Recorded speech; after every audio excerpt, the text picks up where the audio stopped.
Good afternoon. This is Judith Sawatsky with the Integrated Award Environment, and I would like to welcome all of you to our fourth industry event. Today we are going to be focusing on the business case for change, and briefly I will be speaking, and then we will hear from Karen Kopp, the Deputy Assistant Commissioner for IAE.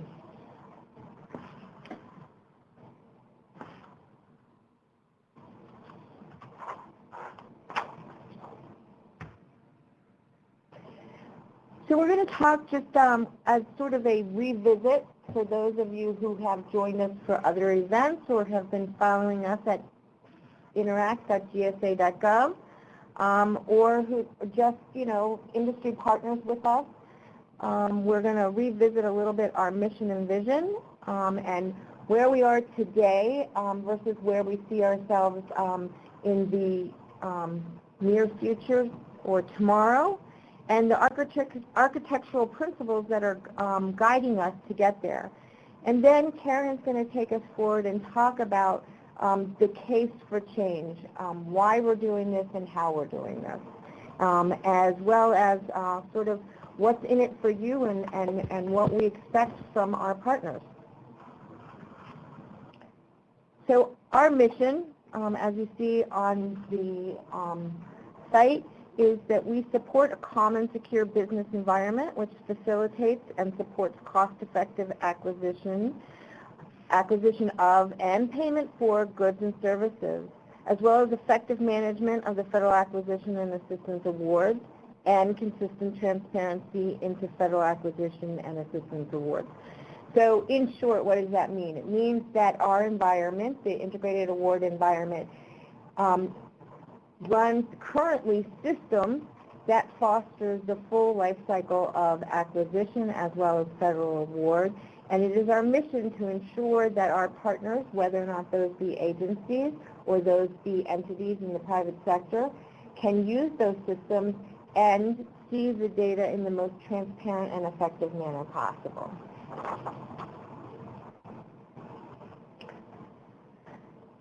So we are a eGov environment, and we obviously, what we are trying to do, we spend federal money. We're trying to use federal money most effectively and fiscally responsibly, and to reduce the burden on the communities we serve. So who do we serve? We serve contractors doing business with the government. We serve state governments doing, receiving grants from the federal government, and we serve the communities and the entities at the state and local level who are getting, sub-award grants. We serve small individual sole proprietors as well as small businesses, so the full canvas.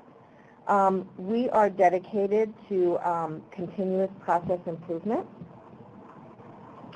We are dedicated to being responsible stewards of both data and federal funds.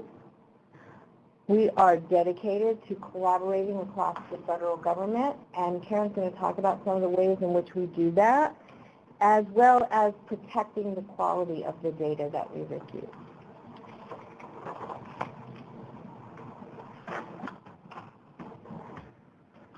So while GSA operates these systems, we do so on behalf of the U.S. federal government, sort of as the executive manager of these. But we have a very specific governance structure. We are governed by the Acquisition Committee for eGov, which is part of the CAO Council, as well as then below that, the Federal Assistance Committee for eGov, and so that's the grants and loan side, and the Procurement Committee for eGov, and that is the procurement side, and that represents the 24 CFO agencies, as well as the small agencies. IAE is jointly led by FAST and the OCIO at GSA. We have divisions which do both, which are from both, and we work hand in hand. And as you may remember, that is something that Administrator Tangerlini put in place to ensure that we would be good stewards and create the best environment possible. And then at the operational level, we collaborate with a change control board that is also representative of the 24 CFO agencies and helps they propose improvements as well as help us prioritize how we should move forward and with exactly which changes. The scope of the IAE is of course government-wide, quite large. We have information at various levels of more than 450,000 entities. We track more than $900 billion, with a B, $900 billion in over 3.3 million transactions. We have in excess of 1.5 million entity management records for these over 450,000 entities. And just on SAM, we see more than 15 million hits a day.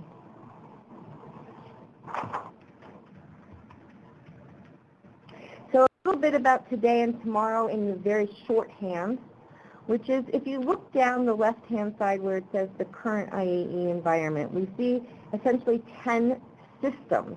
These are IT systems. SAM, and then the rest are in no particular order, but the next three would be our past performance systems, PPRS, CPARS, and SAPIS. And then the sub-award system, ESRS and FSRS, FedBizOps, FPDS, CFDA, and WDOL. So this is the scope of the environment. What we see going forward is over to the right-hand side. If you remember back a couple of months ago, our CIO, Sunny Hashmi, referred to this as the Starship Enterprise model. And what we have here is not a single system, but rather a, if you were to look at the entirety of the green field, we have an environment with three cores: entity management, which you should largely think of as the functions and what happens in SAM today. We have pre-award processes, post-award processes, all of this sort of anchored by a very robust business intelligence center core, and across the entire front of it, a common services platform, which would allow for, well, you know, common services, things such as identity management, access management, search capabilities, and things like that. As these systems, so to speak, move over from the left-hand side to the right-hand side, and it will not be necessarily in the order that they're listed down here, as they move from the left to the right, the systems will not be picked up and moved over to the environment. What we're looking at and walking through is the functions in each of these systems and how to move them over to the environment.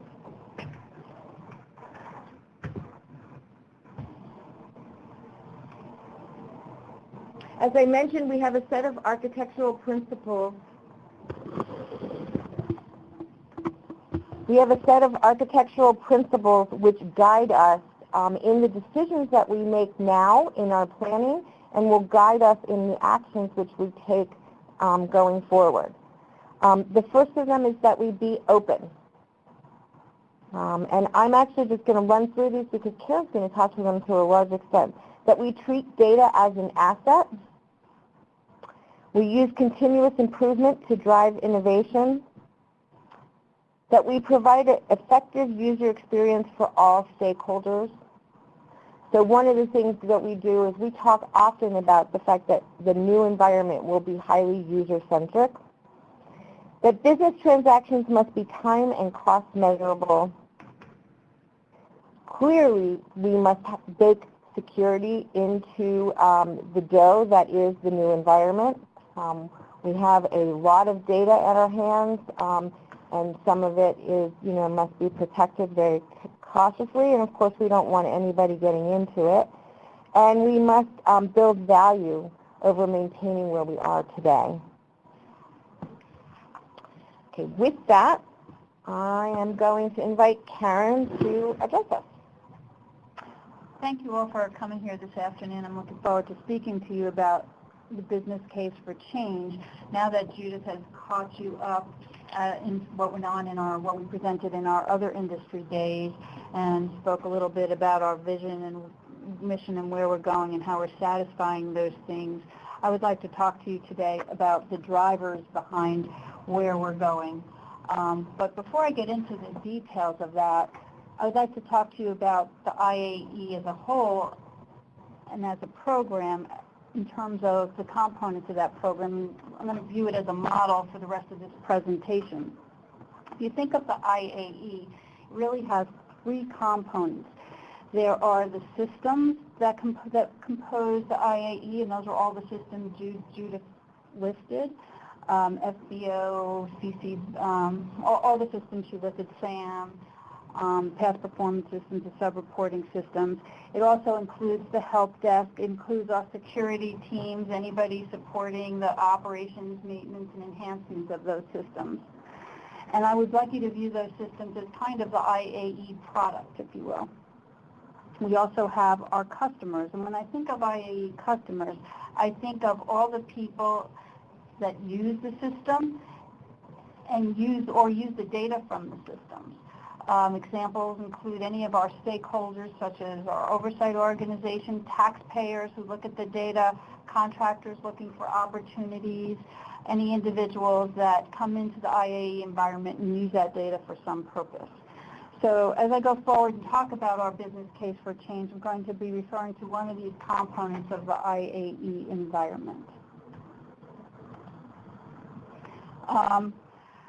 There's a lot of, if you look at all the policies coming down across government, there's a lot of drivers for change. If you think about the 2009 memorandum that came out on transparency, that was all about providing information to citizens on the business of doing government. That led to the Open Data Executive Order, which talks about information as an asset, and talks about publishing open tools and repositories for use across and outside government, and engaging stakeholders outside government in use of those items. Efficiencies of taxpayer dollars are really what the Cloud First and the Share First were all about. It was using those technologies to improve service to our customers, but really to improve efficiencies and taking and being able to use the innovations of those technologies in a program.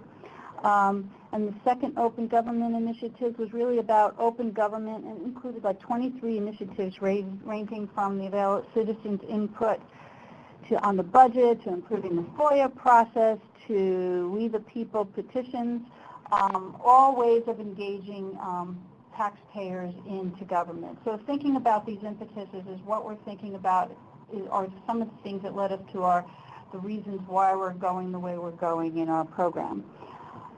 Now, these are the same demands that are placed on our customers, so our customers are expected to think of those things in their operations as well as expect them of us in IAE.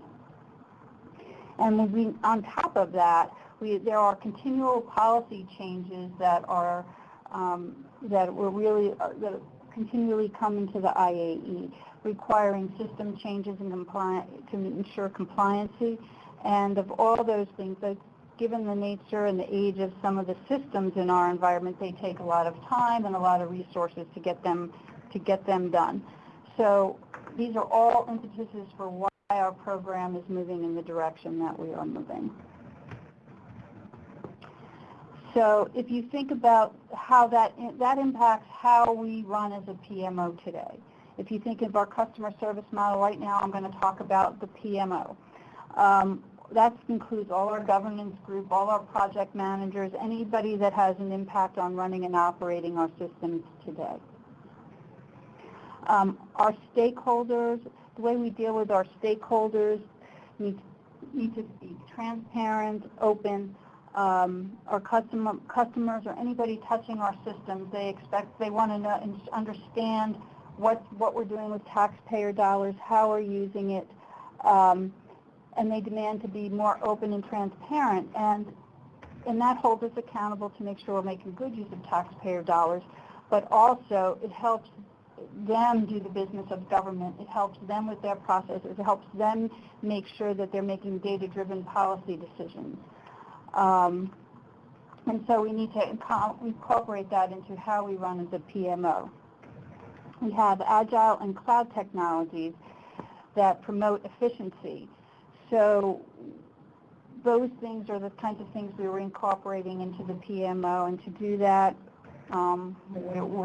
we're gearing up, making sure our team members are trained in those things, but that's also enabling the instrumentation that's going to allow us to have standardized quality metrics and make sure that we can continually evaluate our performance as a program office as well as our contractors' performance.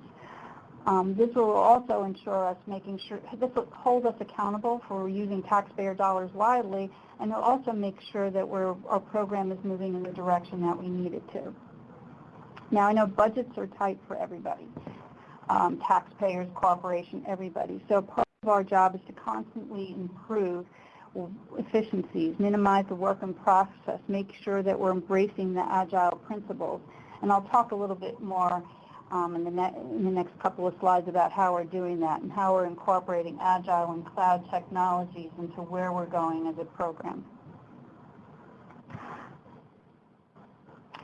So given all that, what we are doing is we're reimagining operations to become more efficient.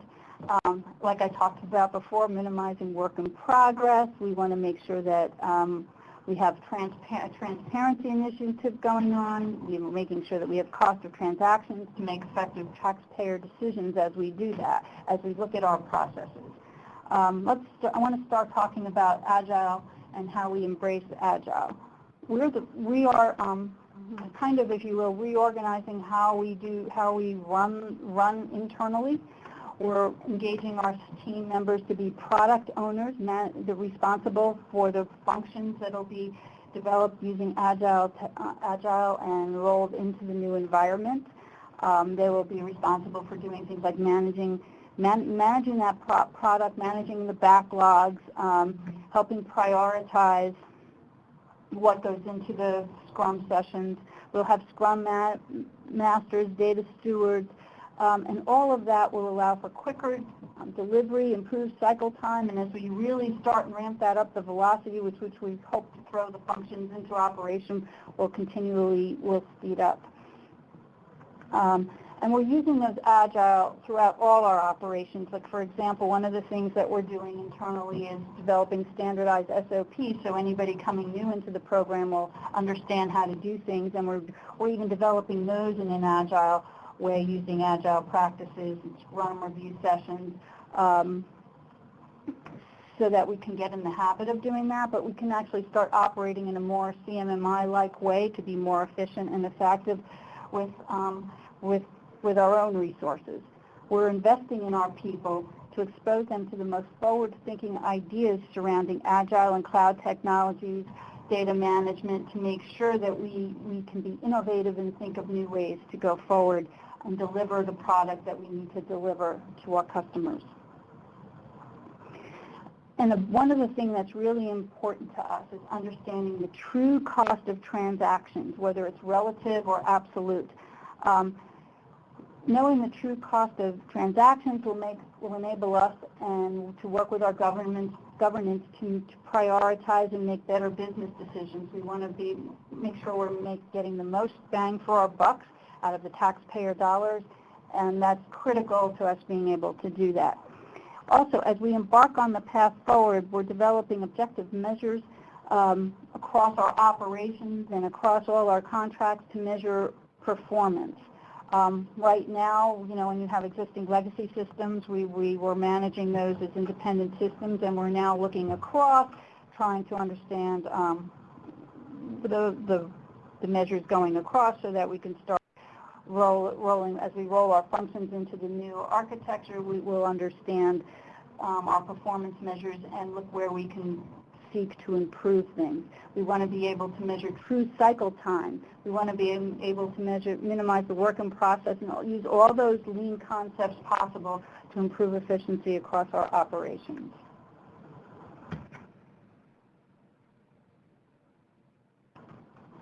Okay. IAE is all about the data. Some people on our team would say data is king. And if you think about our architectural principles that Judith talked about earlier, data is an asset, and it truly is. When you think about the data in our environment, it comes from a couple of sources. It comes from the reporting that every contractor and government officials need to do. It comes from the functions our systems perform. That data is used in various ways. Contractors want to be compliant, government wants to monitor compliance, and government wants data-driven policies. So we really need to ensure that the data is accurate. Everybody understands what the data means so that in the long run, the end use of that data will be put to the right policies and the right missions and business improvements going forward. So we're really focused right now in the PMO on viewing our data management and improving how we manage data. We're managing data as a product to make it more accessible to our customers. We're working to inspire innovation in how we manage data, and that's why we're assigning dedicated teams to manage data and look at all those technologies that will improve how we do that. So part of doing that is improving everybody's access to data, and that's also part of being transparent, that's part of being open. So let me talk about data governance. Data governance is how we manage the data within our product, integrating quality, policies, business processes, risk management, security, standardization, all those things together. Data governance is really a mechanism that we have adopted to make sure that the data in our systems is as good as it can be. We recognize that the data that we manage is an asset, and it needs to be managed like a physical asset, just the way you would manage your car. If you don't maintain your car, put it in the right, change the oil, change the tires, all of that, what's going to happen to your car? You'll have to go buy a new one. Well, we can't buy new data. So we have to protect it and maintain it to make sure that it's high quality and usable. Data stewardship and ownership. So one of the things I want to talk about is we are data stewards for everybody that uses our systems. We don't own the data. The people that enter the data into the systems are the owners of the data. We're responsible for taking that data and using it in ways that's going to improve the business of government. And we can't do that without proper management and proper data quality. So when you think about what data governance is, it's really not enough. We need to make sure that everyone understands what the data means and how to be able to retrieve the data. Hence, our product strategy going forward is to ensure that there are multiple streams of data access and a common understanding of the data elements. Our transparency initiative that we've referenced a few times really has been established to mitigate risk, to ensure data quality, and allow customers to build on the data that's available to them to improve their business needs. These transparency components of the transparency initiative range from APIs, open codes, standard data dictionaries available to all, so everybody can understand and access the data. So let's talk a little bit about what we're doing right now and what we've accomplished as a program in the area of data management. One of the things we look at as we manage operations on a day-to-day is that data calls take a lot of time. So it's a personal thing to me to make sure that we're looking at ways to improve the quality and timeliness of our ability to respond to those data calls and really enable users and our customers to access the data so we don't need data calls. They'll be able to have the data at their fingertips. Some of the things that we've done to improve the way we manage data across government, across our environment, is we've started to work with our governments and across government to start making sure that we have common data definitions, so that as we go forward in our new environment and we throw up a data warehouse, we'll have common data elements, common data definitions, and everybody that does anything with the government will understand what those data mean. We've also started some incremental improvements in the way we manage data. If you just think of the old contractor registry system, CCR, that was integrated into SAM, well, that resulted in the change of business rules so that all entities are required to submit the same information, ensure that all the SERPs and reps are uniformly available and taken care of. Right there was a lot of standardization just by that one task that we've accomplished.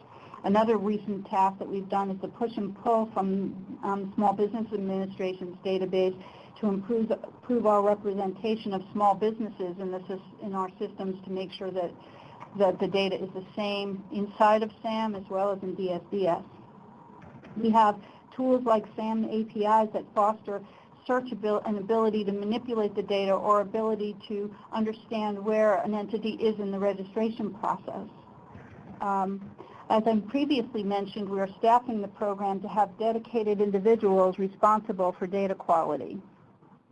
As a result of all these improvements, it is my hope that we'll be able to respond quicker to data calls and people will be able to go into the systems and get the data that they need and understand what that data means.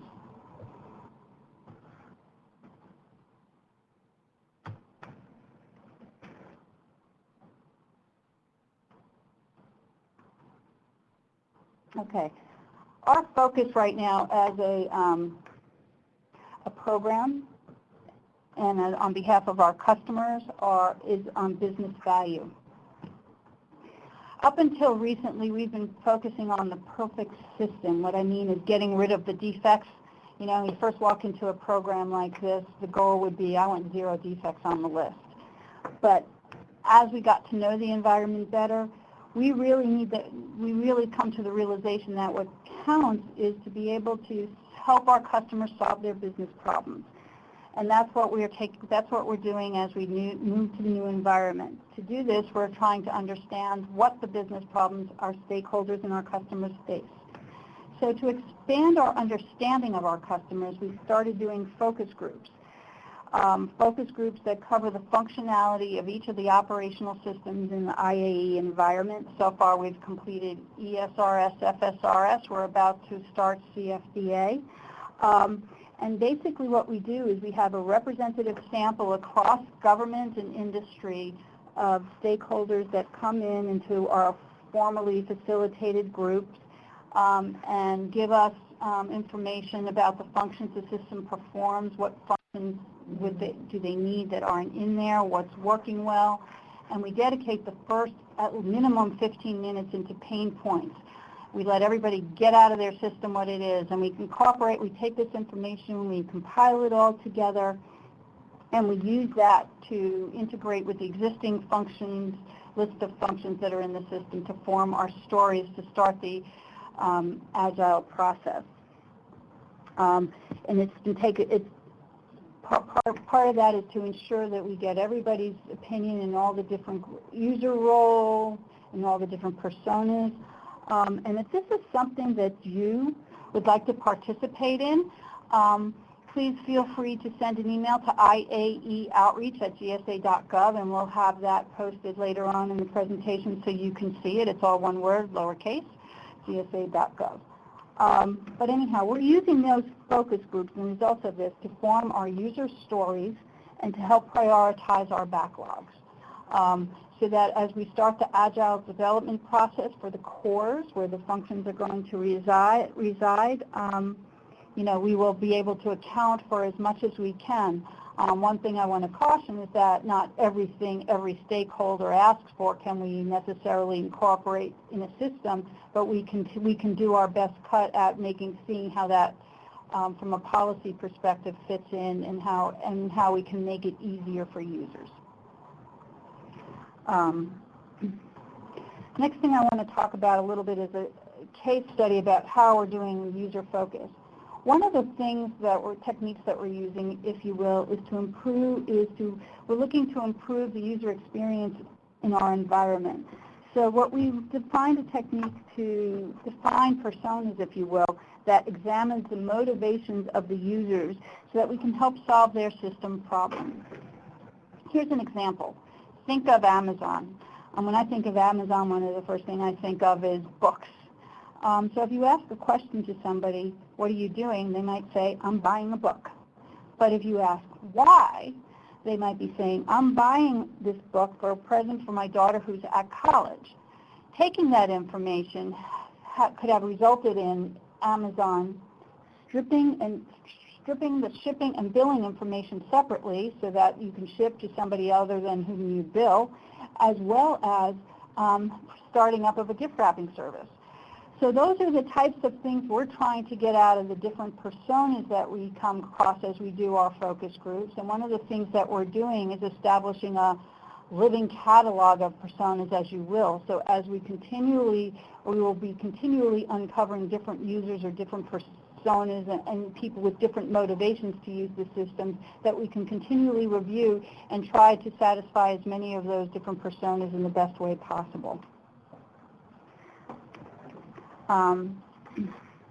The other example on this slide, if you notice the ketchup bottles, this is one of my favorite things. I hate when I like more ketchup than French fries when I go to the dad. And I hate when you turn the ketchup bottle upside down and all you get is water. That's another example. What can we do to be innovative to make sure that we stop the sloppy water effect? Okay, let's talk a little bit more about case studies and talk about user interfaces. Traditionally, IAE is a set of systems that customers must use. So that led us to equating customers are our users.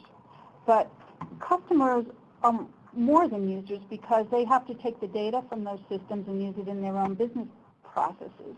We have customers that are direct users that have to go in and do the things that they need to do in the system. We also have third-party users. And what I'll call a third-party user is somebody who uses the data or views the data to feed their business processes. And that may not necessarily have anything to do with the business of government. The IAE environment is being established to service all types of users, including if you want to consider systems, interfacing systems as a type of users. We're establishing parity between system interfaces in that class of users and users via APIs. There will be no private APIs. All the APIs will be available publicly. Our goal is kind of to set up sort of an ecosystem of users of our APIs, much in the way that the IRS has done with TurboTax and the other competing tax programs that are out there in the websites and how they feed that. So again, our goal is that there will be no difference in access from third-party users, system users. There will be parity in that, and there will be no private APIs.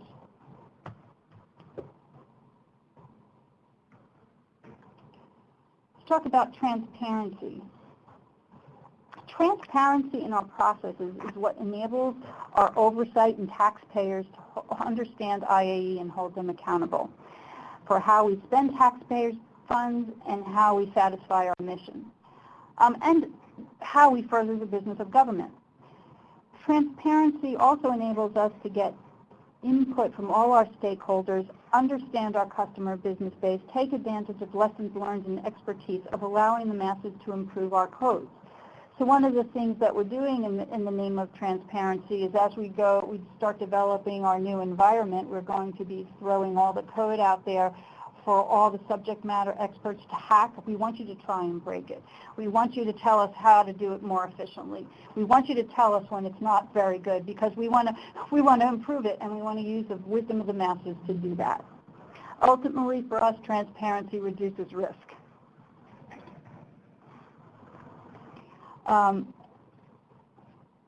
For example, also as we move forward, in addition to posting codes, we'll have all the APIs out there, and I think that will be a big efficiency for all users of our data, not only corporations that want to use, or companies or whomever that want to use their data for their own processes.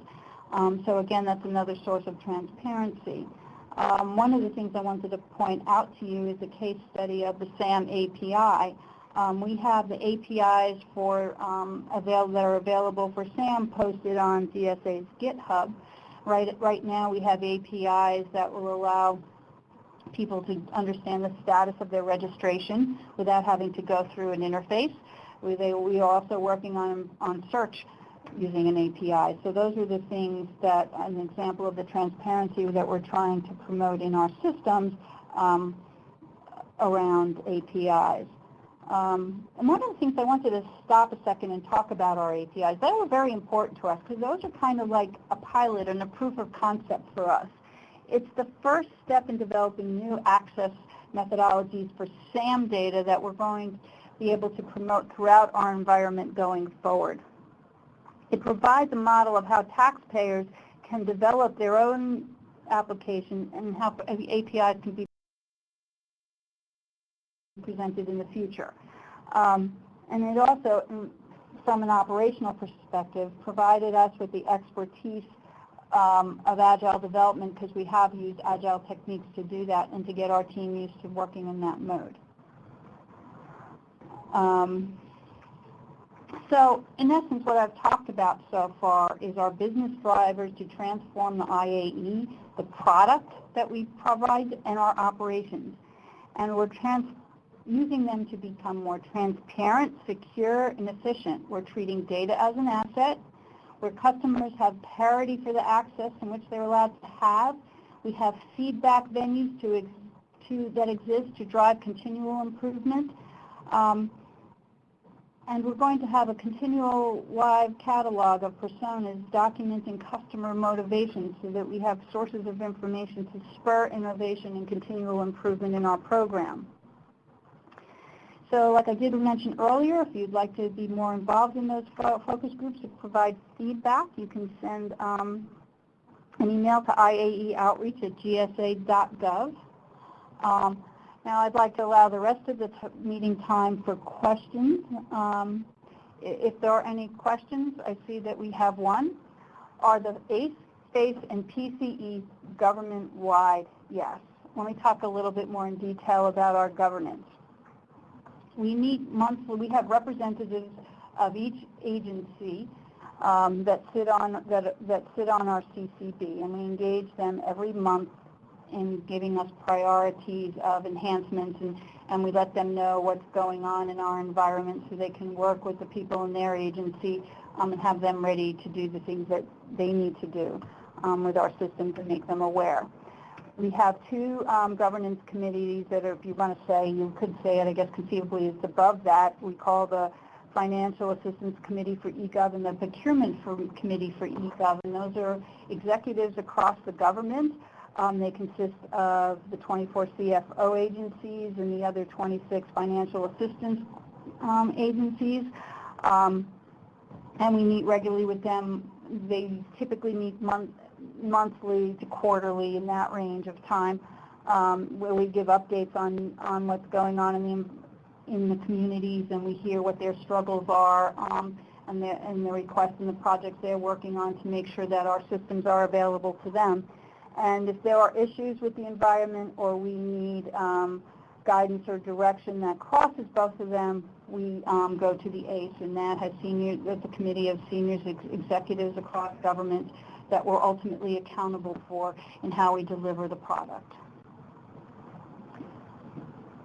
Who are the primary stakeholders that you are engaging as part of the user-centered work? We have lots of groups of stakeholders.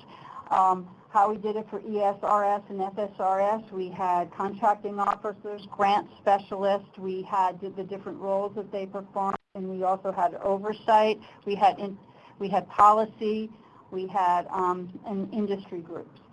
So if that's, again, something you're interested in engaging in, let us know.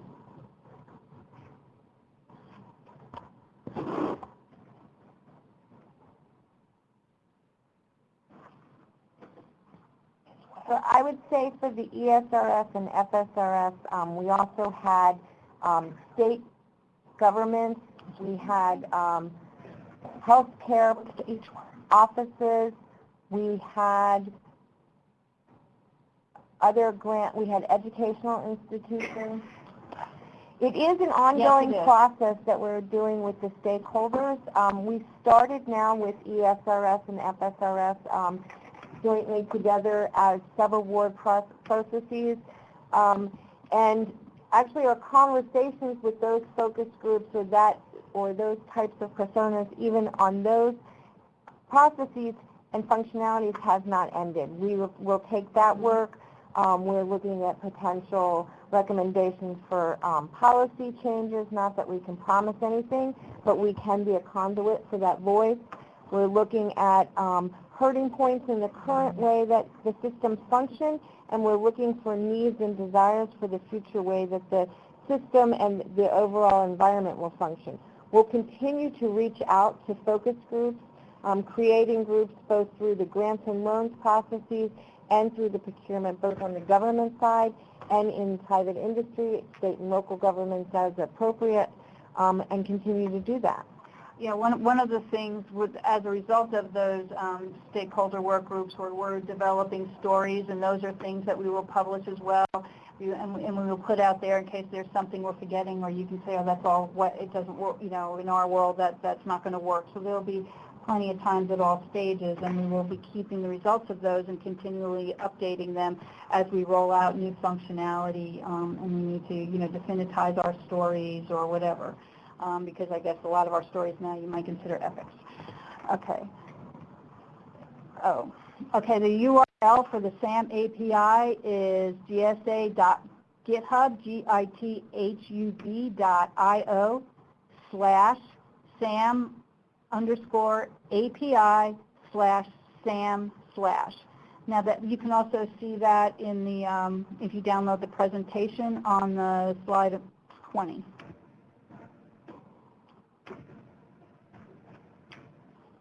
Again, I'll repeat that in case you didn't hear it, gsa.github.io/SAM_API/SAM/.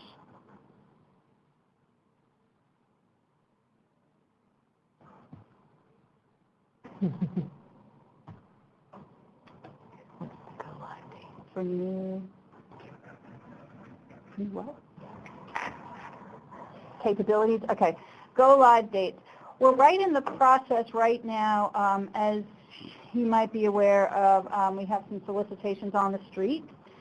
So once the common services is awarded, I would say give us 6 to 8 months to get that common functionality out there, and as we get more, then you will start seeing some of the new capabilities coming in. The functional core type capabilities that were in our systems will probably be at least 6 months behind that, if not more.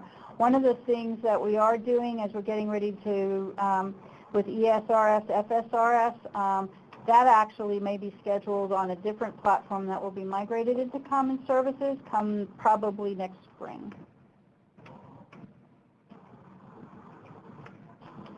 Any other questions? Okay, well, if, any other questions?